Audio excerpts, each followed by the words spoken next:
The following program is for informational and educational purposes only and is not to be considered legal advice.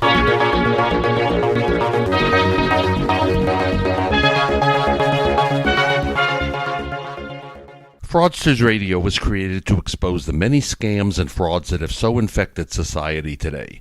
Scammers, fraudsters, and rip-off artists abound, whether it's scamming homeowners with bogus foreclosure relief services, dating fraud, incompetent lawyers, or consumer rip-offs. It's high time the public has a voice. If you work in a profession that deals with fraud, or if you believe you were or are a victim of fraud, you now have a radio listening public that wants to hear from you. Please feel free to message us through our Fraudsters Radio Facebook page, and we may have you on the show as a guest. If you'd like to call in for today's show, the number is 646-668-8512.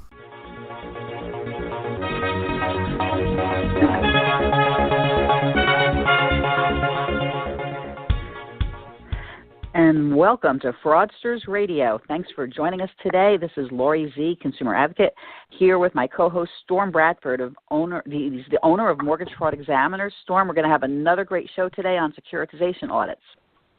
Yeah, we do. Can't wait. We also have a guest that's going to come on that got scammed by one of these securitization auditors he's suing them. So that should be interesting, listening to his story.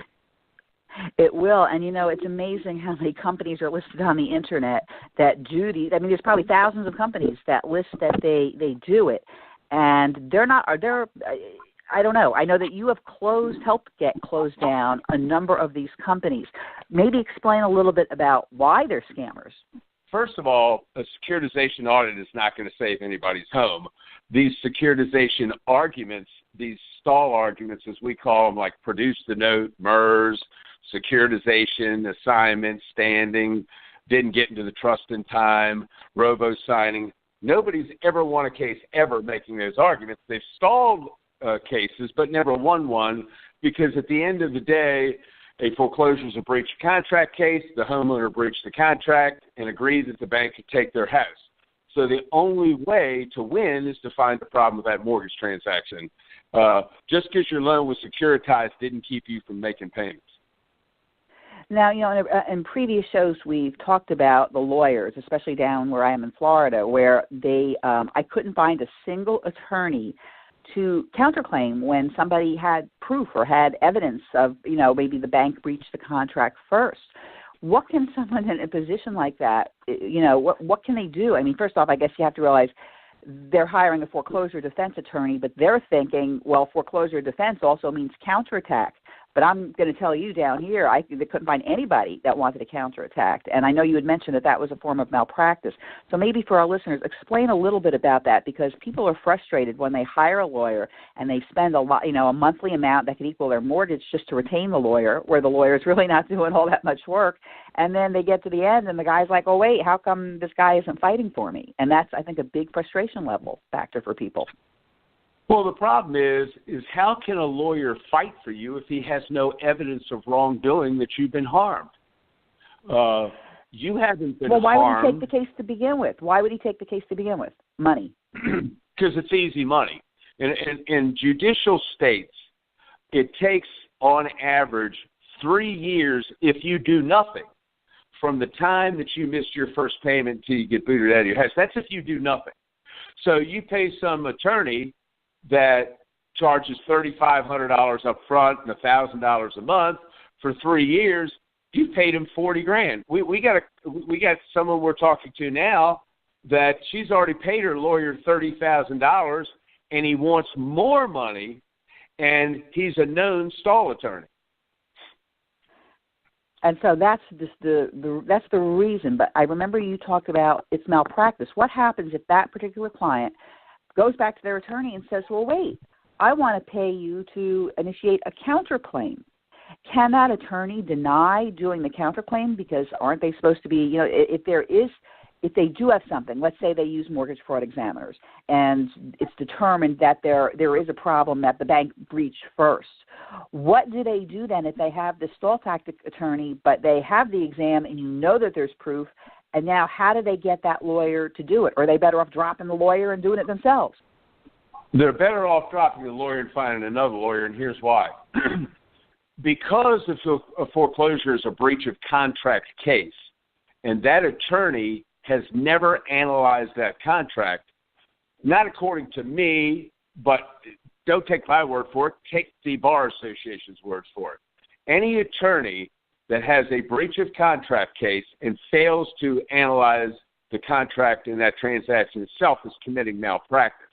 So you already have somebody that's committing malpractice, and by using evidence that that somebody has now given him that is against all of the previous nonsensical, ridiculous arguments he's been making, and then uses that, he's basically admitting that he's been committing malpractice up to this point.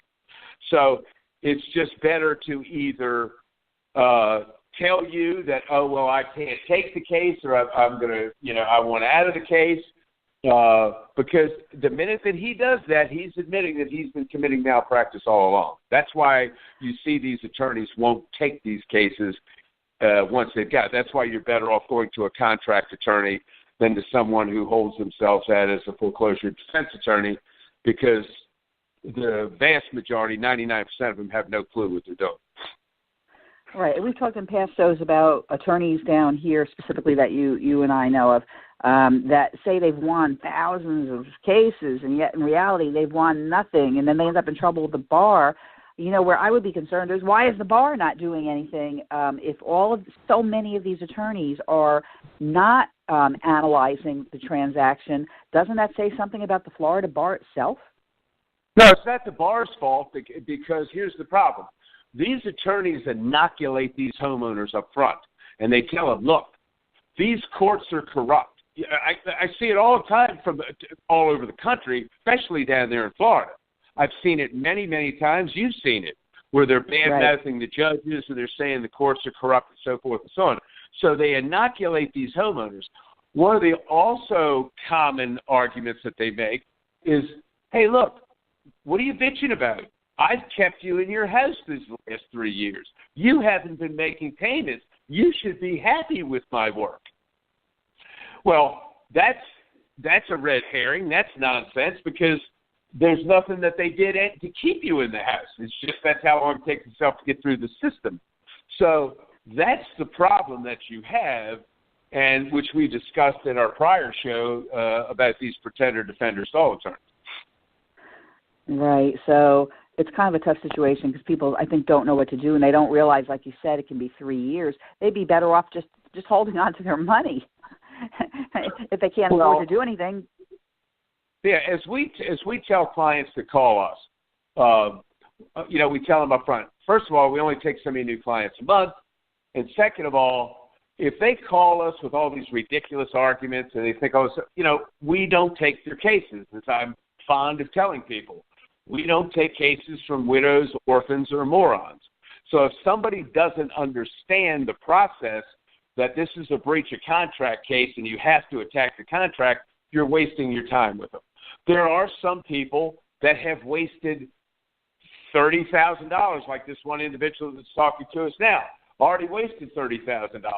Well, they're kind of like, well, wait a minute, I've already spent $30,000. I don't know if this is going to work or not. I've got the attorney. I don't want to throw good money after bad. I don't blame them. So that's part of the problem. That's part of what we see every day. But I can tell you, like we told this individual, we said, look, you are on the road, the slippery path to foreclosure. They are going to foreclose on your house because the arguments your attorney's making are nonsense. All right, I want to talk a little bit, because you also have a Facebook page called Stop Foreclosure with Strategies That Actually Work, and it's actually kind of gaining momentum. I don't know if you've noticed lately, you have a lot more people signing up for that. And I know that you also you ask them a question to make sure they're not one of these bogus people that's going to come in and and just like do whatever they're going to do, which isn't the right thing, because this is actually a Facebook page for people who want to learn about strategies that actually work. So talk a little bit about maybe that site and how you're trying to help people, because I know, you talk to people for hours. You don't even charge them to talk to them, just to try to help them. But talk about that Facebook page. Well, there's a lot of these Facebook groups that allegedly deal with foreclosure, and all they are is whining sites. It's people that have already lost or in the process of losing, and they've been suckered, for the lack of a better word, into all these ridiculous arguments that these scammers and their useful idiots carry it out and about. So we decided, let's have a Facebook page where they can actually come and see strategies that work, and that's fighting that contract and finding problems with the contract. So more and more of these people are leaving those other groups because they're losing their homes and they're not learning anything. They're just, all they're listening to is a bunch of nonsense from scammers, the useful idiots, and the tools that parrot this stuff. So that's why they're leaving and coming to us, because now they can actually get strategies that work. Because we put up cases where the courts have said all of these arguments are nonsense. And then we put up cases where the courts have said, look, you have got to fight this contract. It's a contract. That's what you have to do. So they can learn from that. We're all about educating. I tell everyone, we don't sell anything. We educate people. And through that education, if they so decide that they need an analysis of their mortgage transaction done, we're the only firm in the country that does what we do. So if we have a spot for them, which we have very few, because we only accept so many new clients a month, then we'll do an analysis for them. And as you know, you've seen them, other people have seen them. They all say, including the attorneys that use us from around the country, that there's nothing that even comes close to this. This is your only way to win. Well, that's because you have attorneys that are actually doing the exam, and not Joe Blow, and not someone who's, these other companies have people that aren't even qualified, that know nothing about it. You need a legal expert to actually go through those hundreds of papers. And I had another question. What about after foreclosure? Can an exam still be done after a house is foreclosed? Yeah, we've done absolutely, because think of it this way. You don't think in your wildest dreams that if you got fraudulently induced into a contract by appraisal fraud, broker fraud, title company fraud, any types of frauds like that, or there's other problems with that transaction, and you provide that evidence to a judge, you don't think, if it's pre-foreclosure, you don't think for a second that they're going to allow that bank to take your house in pre-foreclosure. And if it's in post-foreclosure and you can show this, that will... Now, you may not be able to get your house back if it's sold to a third party, but we've had many cases where they didn't get their house back, but they got enough money to buy any house that they wanted. And in a lot of instances, if the bank took their house back or they're still in their house, they'll get to keep their house. Got it. Now, recently on your Stop Foreclosures with Strategies That Really Work Facebook page, and it's a mouthful, you posted something that was titled Florida Supreme Court Coming Down on More So-Called Foreclosure Defense Attorneys for Ripping Off Homeowners. So it looks like even though the bulk of the foreclosures, the most amount happened years ago, it's still happening because a lot of people did those loan mods and now forget it. The money got tacked on the back end and now they're coming due again. So do you think that other states as well as Florida are going to start coming down on these foreclosure defense attorneys for what they're doing? It seems like it's a really slow-moving train.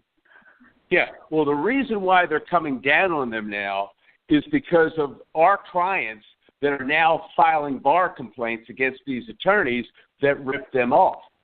So, what we're trying to do is, as a matter of fact, this is probably one of the greatest scams ever perpetrated on the public by alleged legal professionals.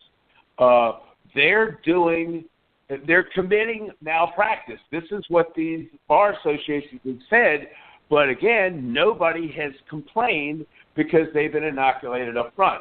The more and more complaints they get, the more and more you'll see. Like the one that we put up about this one individual, Mark Stopa, we've had probably a couple of hundred phone calls over the years from homeowners telling us how they lost their case because this guy wasn't making the proper arguments and so forth. And every time we talk to these people, don't tell us, tell the Bar Association. And we've had this with tons of attorneys all over the country that do this nonsense. So, don't tell the bar, and then this is how you get rid of these guys. These guys, for example, this one individual that we're talking about, he says he has had 7,000 cases over the years, okay? He charges $25. Now, he's one of the honest ones in the sense he basically tells you all he's going to do is stall. So he's admitted that in newspaper articles, and I give him credit for that. But think about it. What's $2,500 times 7,000? Right. It's a lot of money. It's a lot of money. Multi-millionaire for doing nothing. Right, because people don't realize that. Yeah, when they have them on retainer, they're not always doing anything. They're just charging a monthly retainer, not billing as they go for hours. I want to hold that thought because we. But at least in his case, Laurie, he's only charging a small amount of money, like $2,500 a year. As you know, there's one attorney that you were there when he admitted he charges $3,500 and $1,000 a month. And this is why this poor lady has already spent $30,000. Most homeowners are paying that type of money when they have one of these stall attorneys in a judicial state. Right. Well, hold your thoughts. We are going to go to a quick commercial break, and we'll be back in a moment.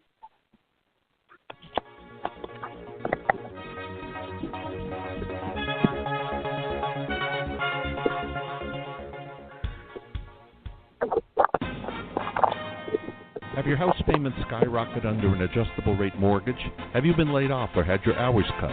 Are balloon payments coming due?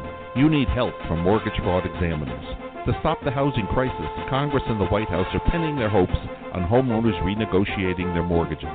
The trouble is, the banks are saying no 80% of the time. Mortgage fraud examiners can help you get the leverage you need to turn things around.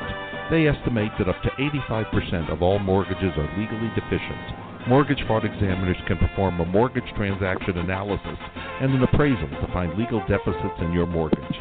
It's like CSI for your home loan. Banks and lenders suddenly start cooperating when faced with a lawsuit for violating lending laws or appraisal fraud. Find out how mortgage fraud examiners can help you. Visit Mortgage Fraud Examiners. Call 844-920-7200. That's 844-920-7200.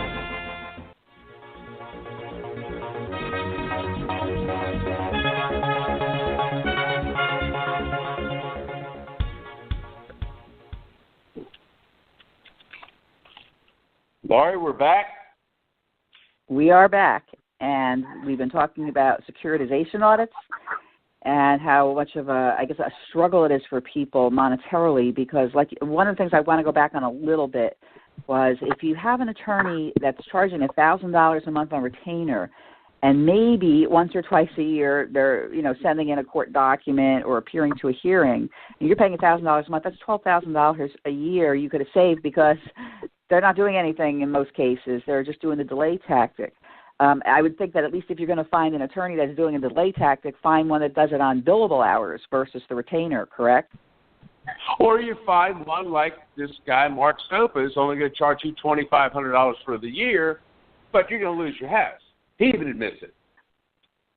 All right, so let's go back. How does mortgage fraud examiners, when someone sends in I know they send in all their paperwork, you look for certain things that maybe you can explain them, like contract breaches and tortious conduct. How does someone, I know most people don't know the law, so they may not know, to look through their own papers for certain things.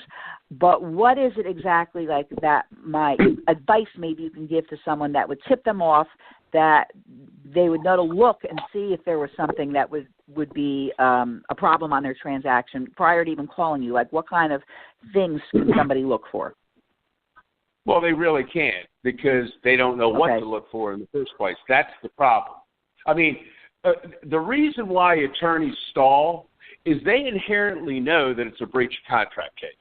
They know that the homeowners breached the contract, but because they don't know how to analyze these contracts, that's what they do is stall. I think the best was put by an attorney for one of our clients in Georgia, and he called up and he said, Storm, I've seen all these nonsense securitization audits and all this crap. He says, this analysis of yours is so succinct and so perfect, he said, but here's the deal. I only wish I could do what you guys do, but attorneys don't know how to do this. He said, we don't know how loans were underwritten and all of that goes with that. He said, USPAP guidelines, I never even heard the term until we read it in the appraisal section of your analysis. Lawyers don't know this. If you gave me or any other attorney in this country from now until the end of the millennium, there is no way that we could identify what you people identified in that transaction. So that's the problem. Right, but that's because you are an expert in your field, obviously. As far as I know, the only expert, because I feel that I've done different types of audits, and that's how we actually met. Was years ago. I had spoken to someone that did these audits. He actually ended up, after I spoke with you, he ended up refunding money to, I think, most of the clients I had referred to him. He was a mortgage person, and he really didn't have any other job, so this was what he was doing. But except it wasn't working even for himself. Because he was in trouble at the time. But let's talk about fraudulent inducement and what determines fraudulent inducement. Well, let's say for the sake of argument that there's appraisal fraud. And we have several cases. Matter of fact, we find appraisal, the FDIC found appraisal fraud about 76% of the time.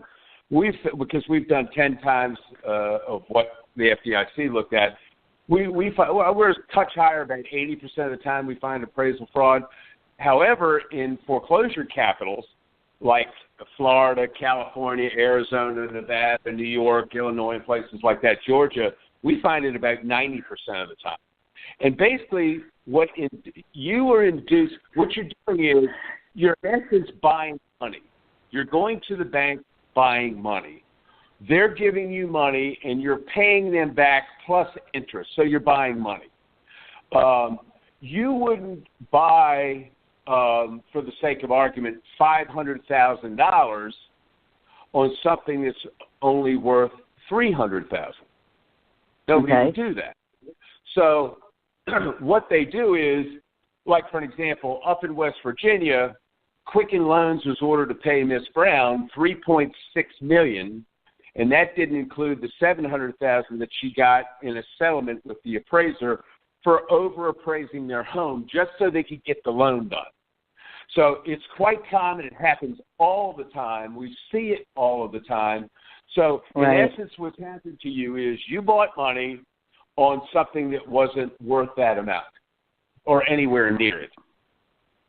Right. I think in part, though, because I know situations like this also where, the realtor worked with the same title company, worked with the same mortgage company, worked with the same appraiser. And so the appraisers were fearful, I think, of losing their jobs if they didn't if they didn't kick it up to the high side in order for it to get written through. Now, that, of course, was years ago. And then the laws supposedly, changed to tighten down on subprime loans. But I don't know if you noticed, they're coming back. And it's not been that many years, and here we go again. No, they changed the rules for the appraisers. That's totally changed, because how it was before, these brokers would have these appraisers on their, quote, proved appraiser list, which they can't have anymore. And what would happen is the broker would call up Joe, the appraiser, and say, Joe, I need for you to come back on this house so I can do this loan at $500,000. Joe, the appraiser, would go out, come back, and say it's only worth $300,000. And the broker would say, hey, look, I need $500,000 to get this loan deal so I can make a commission. Now, need I remind you that you're on an approved appraisal list, which you won't be any longer unless you give me the $300,000. Well, the appraiser thinks, well, hell, nobody's ever going to notice, so I'll just go ahead and say it's worth $500,000. So that's the problem. Right. There was I can't remember the thousands, but it was in the thousands. I think it was tens of thousands of appraisers that signed a petition about how they were being forced by these brokers to make these fraudulent appraisals. By the way, we do have our guest. If he's there, he can come on at any time. Mr. T, you there? Nope. I think Jason will announce him if he calls in. But I do want to give out our call-in number, because if we have a listener and you have a question, now is the time to call in. 646-668-8512. Again, 646-668-8512, and hopefully your guests will call in. Going back to the fraudulent appraisals, though, that was a key thing. I know through your service, you actually have someone that, determines forensically whether or not it was a fraudulent appraisal. But I want to come forward in time, because when everything hit years ago, that kind of shocked everybody. It's sort of like, you had to have major surgery back then because most people lost their houses. And now it's starting to come back, though, and that's what I see, because I know mortgage people that will write loans going back down to 580 again. And to me, people don't understand what that means, but to me, that's sort of frightening. Like, you should be in the 600s because if you're at a 580 FICO score, it's telling me you're really in financial trouble, is what it tells me. And someone who's preying on you, Well, as you know, because you're in the credit business more than I would, but, some people's is low because they went bankrupt. Somebody had some overwhelming bills like hospital bills or something like that and ended up going bankrupt. Some people may have had to do a short sale previously, whatever. I mean, if you do a loan modification, it lowers your FICO score by 100 points. So, there's all kinds of reasons why. So that's really not the problem. The problem that exists is that, everybody wants to blame the banks. How did the bank defraud you by giving you what you asked for, the money? Now, they may have been negligent and because they didn't do certain things, but the fraud usually came from the ones ancillary to that, like the brokers, the appraisers, and title companies and those kinds of things. But remember, we're kind of getting away from the basis of the show today, and that's about securitization audits being scams, because you don't want to waste your money on things that don't work. As we said in the previous show about these securitization audit companies, it's not going to save your house. If it could stall your foreclosure, let's say that the bank didn't have the note when they actually filed the complaint, but they have it now. Well, they go to court. The judge is going to say, hey, bank, sorry. The rules say, law says you had to have the note in your possession before you filed the complaint, not in transit, in your possession. But, Judge, we have it now. Some states, that's good enough. Florida's a state, it's not good enough. So what does the judge do? He dismisses the case. Well, it's not on the merits. They don't even have to appeal that. All they have to do is, before the ink's dry on the judge's order, they go down and refile it because they now have the note. So then they because it's really just a technicality. The things that people or the lawyers are fighting on are technicalities, and eventually the bank just kind of, they must be frustrated with the people who weren't really defrauded, because they're just trying to follow what everybody else says on all of these other foreclosure blogs or foreclosure fraud sites. They read all that information, and that's the part that scares me, is that there's so much misinformation online that people, it's the same thing for me as a credit expert. People call me up, and when I tell them how things really work, they go, oh my God, I didn't know that. And I go, yeah, well, because you were looking at this website, or you were looking at this monitoring service, and you really don't understand how it happens. Who is the source of the information? I think online the key thing is, who is the source? And if the source is not credible, then that tells you something. And also, like for some of these companies you might want to talk about that are doing these securitization audits, what I do is, when I want to check out a company, I put the name of the company, and then I do three things. I type it in with the word complaint, or fraud next to it, or scam next to it, and I see what pops up. Because just typing in the company name is going to bring up all the good stuff typically, at their site. But if you type in those other key words, it shows you usually a huge list of complaints, and then you go, oh my God, because most people don't look past the first page of the website the listings online. They just look at what pops up first. Exactly, and part of the problem is that the story sounds good. They say, look, we've won all of these cases. Well, none of them were wins. It was a stall, and the bank comes back and forecloses. Like, we did a press release on these securitization audits being scams. I called up several of the big companies, gave them an opportunity to be part of the press release, but they didn't want us to use their answers. Their answers were that nobody has ever gotten free title to their house or any money out of these doing these securitization audits. They were just useless. And you're spending time and money for something that's useless and giving you false hope. And also the downside of it is these banks now, because of all of these frivolous lawsuits making all these ridiculous arguments, are now asking for their attorney's fees. And sometimes they're in the hundreds of thousands of dollars. We had one individual call us up about that scammer Neil Garfield, who's an attorney in Florida that, is lying to the public about rescission and all this other stuff. And people in the field know he's, a legal bozo. But he paid this guy Garfield $35,000, literally got laughed out of court. The judge found, your arguments are utterly ridiculous. And then the judge awarded the bank $127,000 in their legal fees. Wow. Well, I want you to hold on to that. The guy that loses his home, spends a bunch of money with some bozo who doesn't know what he's talking about, and then has to pay a law firm $120,000. We see it every day. Yeah, it's sickening. It's sickening. I want you to hold the thought. We are going to go to a commercial break, and we will be right back. And if you do want to call in, it's 646-668-8512. Be right back.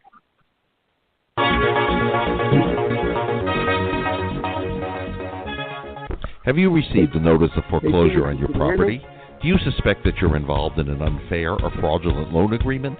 Are you looking for a way to save your home? Would you like to cut through all the misinformation and find out what really works? Would you like to learn strategies that the so-called gurus aren't aware of? If you answered yes to any of those questions, a professional team at Mortgage Fraud Examiners can assist you and your attorney with all of these things and more. Contract breaches, errors, statutory regulatory violations, fraudulent appraisals, and other fraudulent conduct cause most mortgages to be legally problematic. In fact, the Federal Deposit Insurance Corporation found that nearly 2,000 financial institutions they assessed received citations for significant compliance violations. They also examined appraisals and found out that of the 259 appraisals reviewed for accuracy, only 7 fully complied with professional standards. Call us at 844-920-7200. That's 844-920-7200. Mortgage Fraud Examiners, 844-920-7200. We're back. Laurie? Yep, we are back. And hopefully. Hello? Hello? Yes, are you calling in to Fraudsters Radio? Hello? Hello? Are you calling in for Fraudsters Radio?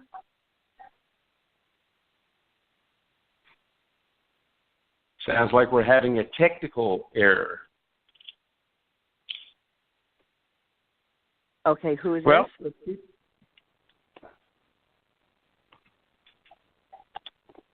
Can you hear me okay? I can hear you, Laurie, but I don't think anybody else can hear the other side. Hello? Oh, okay. Maybe Jason can test it out and see. We have Mr. T on the line. Okay, I don't know that he can hear us. Mr. T, can you hear us? Yes, ma'am.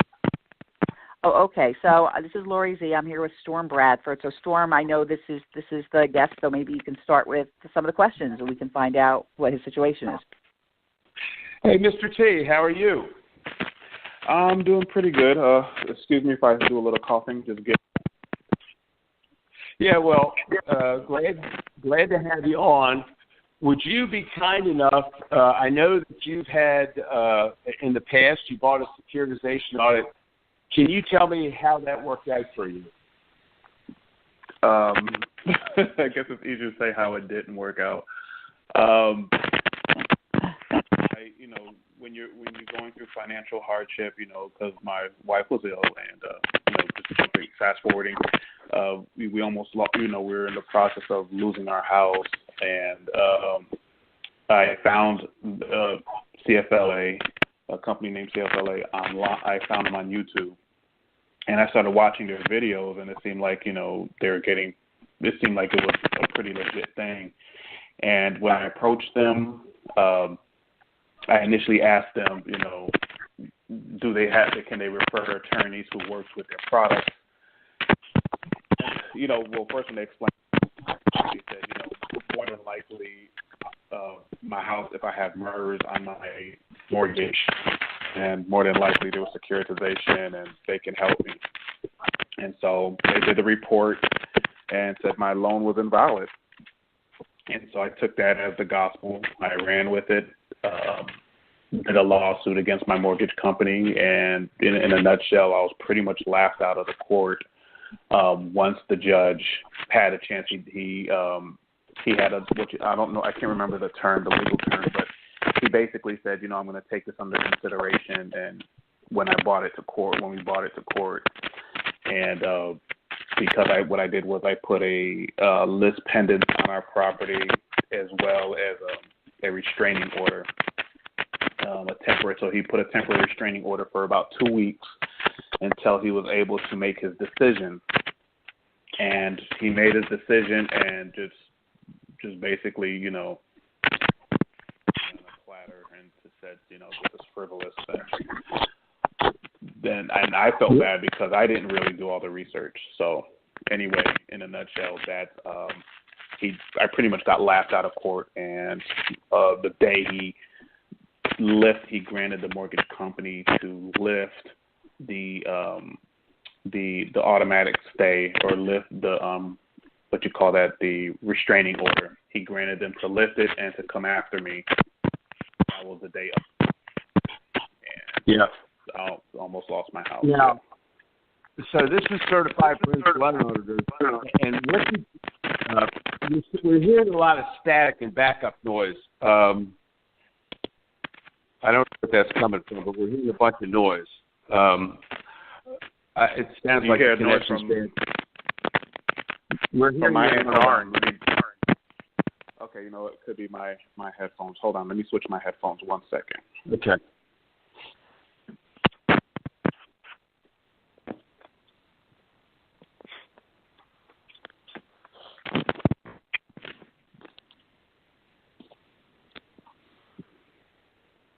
Okay, is that better? That's a lot better. Now, why don't you explain what happened afterwards and what steps you took? Well, afterward, what I did, once I found everything out and it was frivolous, it had no merit, lacked merit, what the judge said, I just sent them an email. I believe I sent them an email requesting a refund and I told them, what the judge said.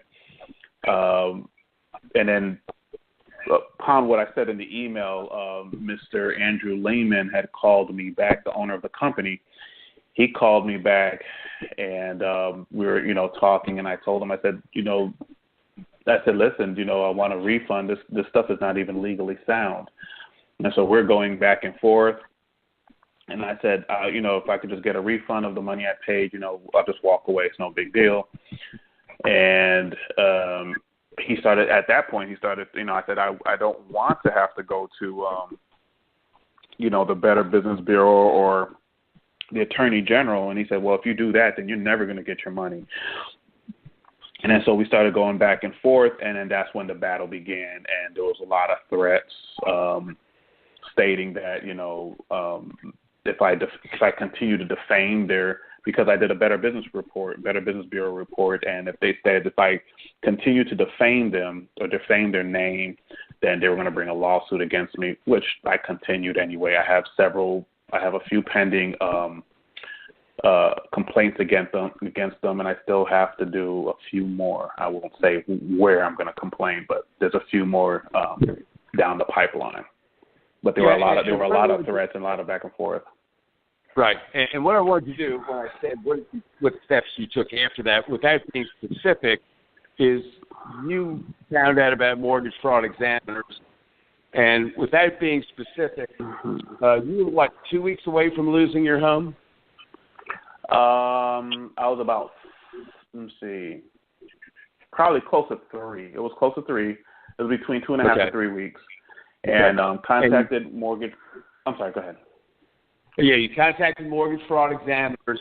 And without going into any specifics, where are you today? Are you still in your house? Oh, yes, sir. Still in my house. Yeah. Your house has been saved, right? Yes, it's been saved. Okay. All right. Now, and then what we did is we said, hey, you should go after these guys because these guys have to be outed. And we told you certain things about them. We gave you proof. And then you were doing your due diligence, if I recall it correctly, and you said, Storm, I could not get them ever to tell me any case that anybody had ever won. Do you know if they've ever won any cases? And I told you that we've had hundreds of phone calls over the years from people who lost their homes. Plus, we did searches and couldn't find any. And you said, well, Storm, can you show me how to find the cases? And as I recall, I said, you don't have the types of services that we have, but if you go to Google Scholar, you can go to their cases and look it up for yourself, and which you did. And what was the results of what you found? Oh, a plethora of I PDF'd them. There were so many. That was 20-something cases that I was able to find just at the federal level, not counting because the state level is not available immediately. I don't have access to state level, but the federal level, there was over 20-something cases with using when you put in certified forensic loan auditors or you put in Michael Kerrigan, it'll come up to about 21 to 23 results of cases that were just that they lost, that made it to that level. None that they won. None that they won. Yeah, because they're ridiculous arguments. So where are you today? Have you sued them? The reason why that we didn't use your name is because we know that this guy, Andrew Lehman, has a history of threatening homeowners that go up against him, which there's no defamation if it's the truth, so he can't get you for defamation. But you're in the process of suing them now, aren't you not? Correct. We're looking for attorney that I feel that can represent us well.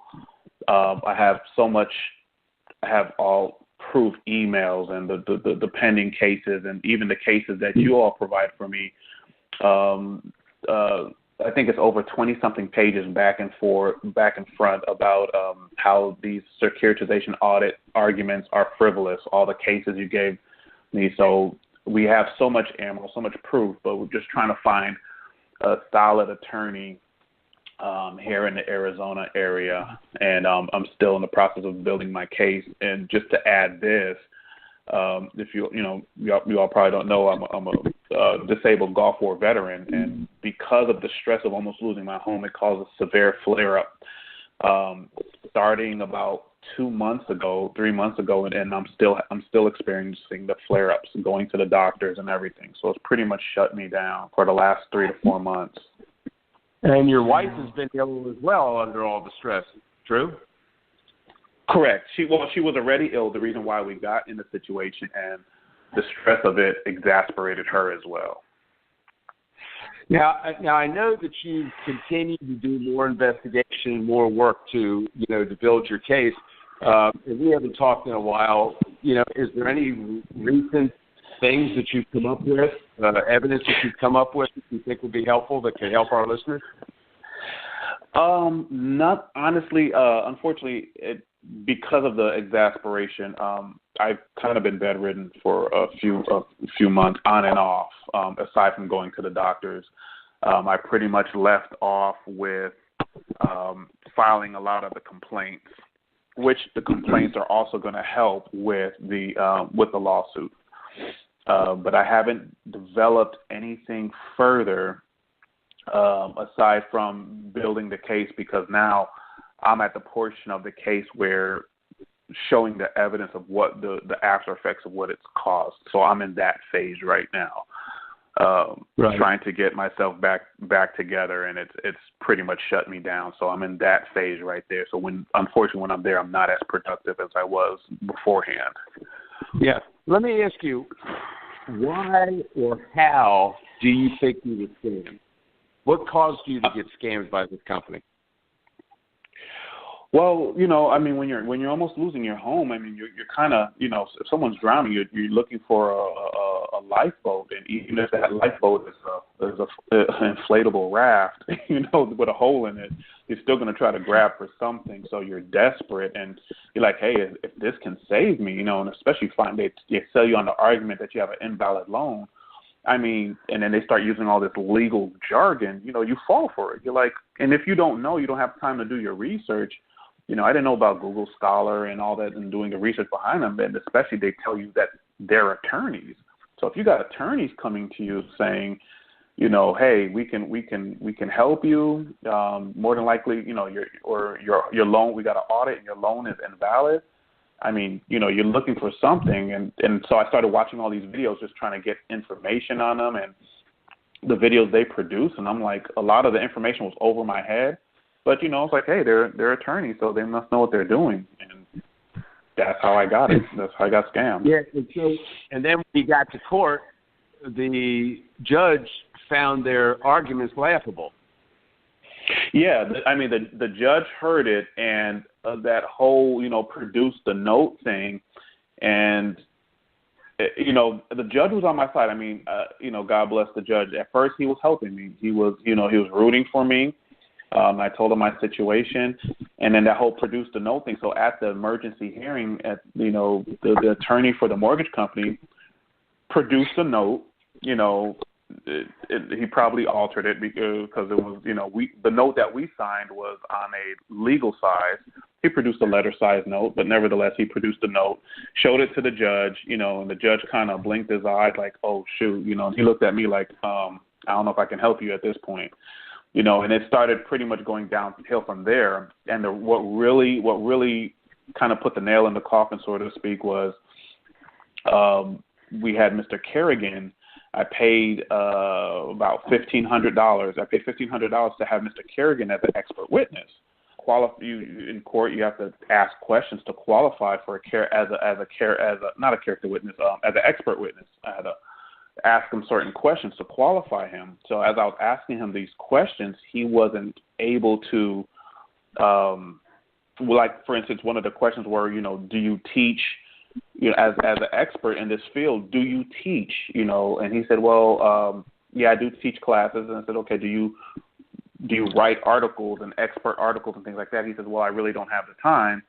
And then another question I asked him was, how long have you been, being an expert in this field? And he said 5 years.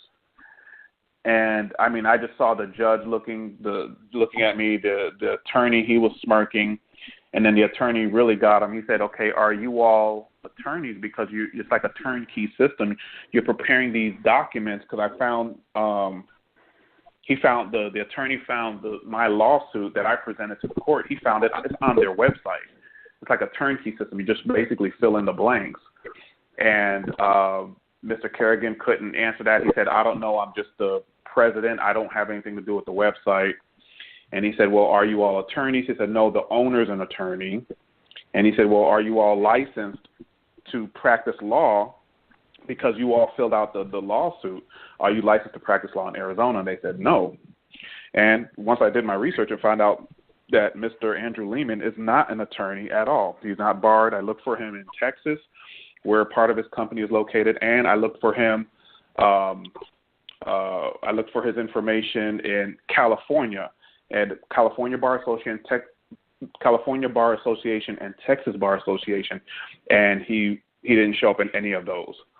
So at that point, the judge was just pretty much putting all his stuff to, he compiled the argument that we had there, and I was just tanking fast. I mean, it was, I think on top of the frivolous argument, the so-called expert witness from Mr. Kerrigan made it even worse. And it just went downhill from there. Well, I think we've got to go to commercial. Mr. T, if you'd hang on for a moment, we're going to go to commercial. We'll come right back at you, okay? Okay, sounds good.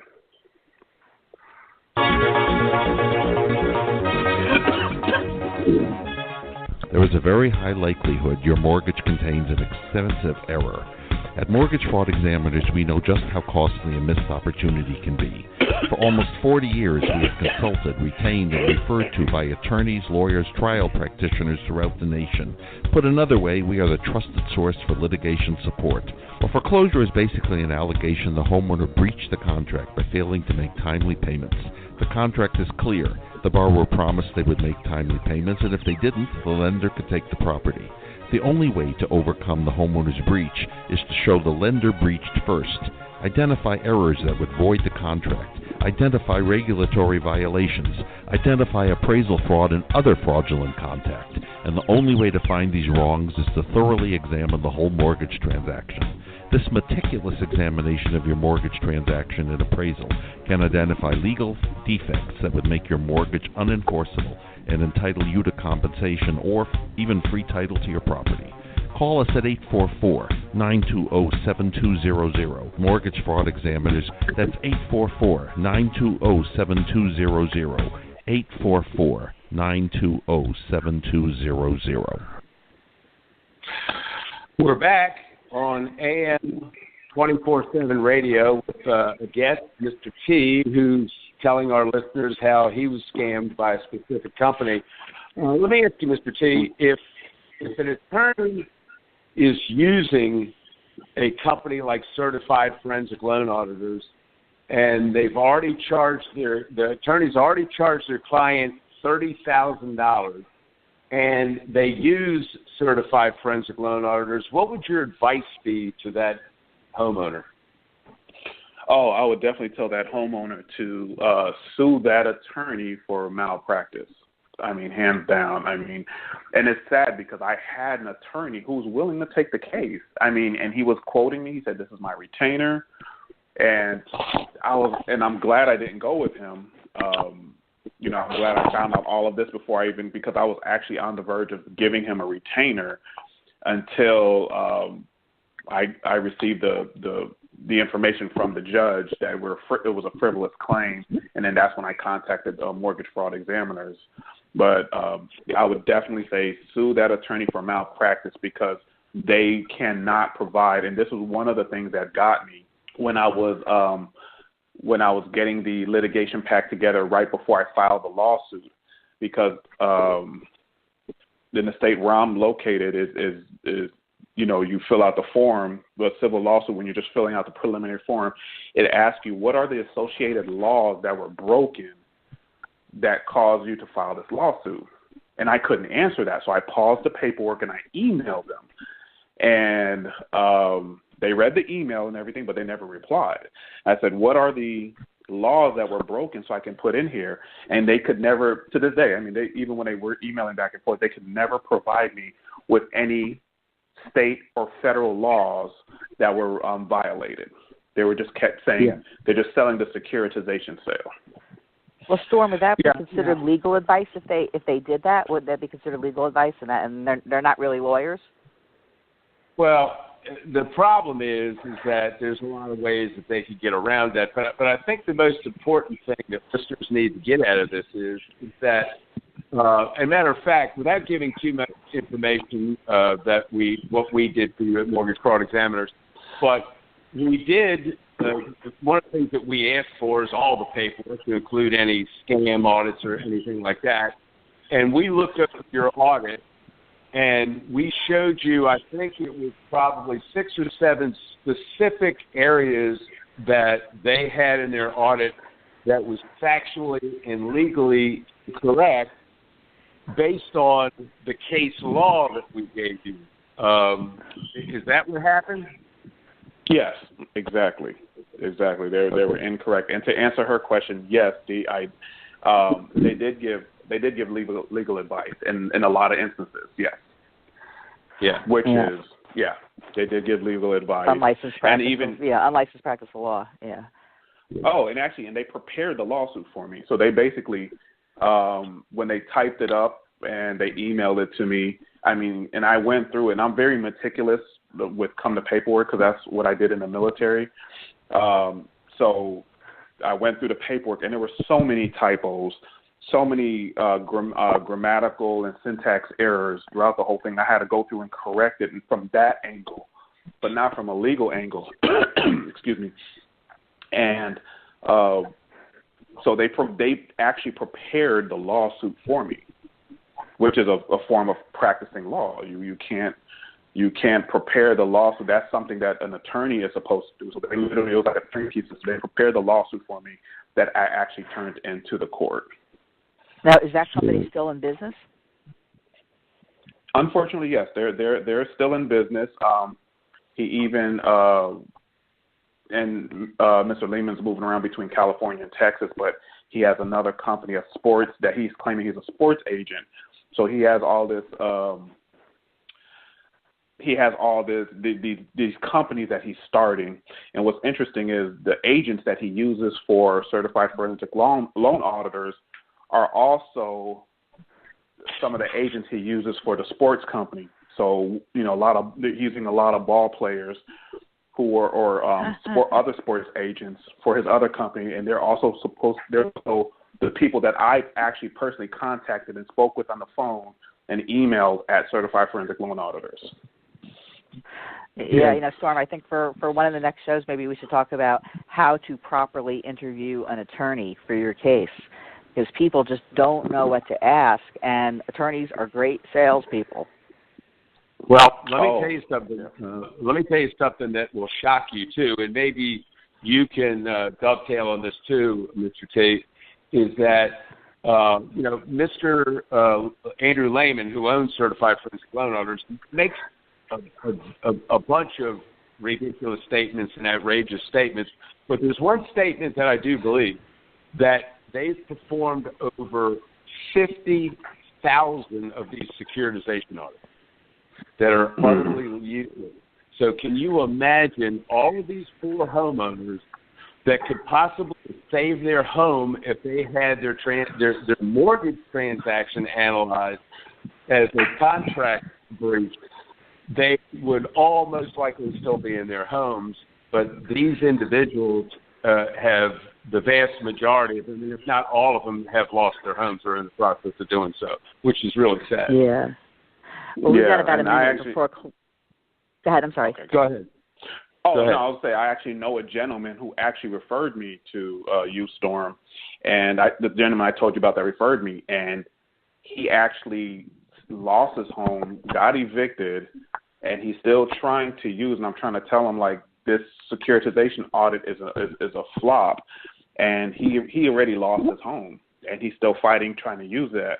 And I told him give Storm a call, so he's considering it, but I don't know how far down the road he is. Well, a lot of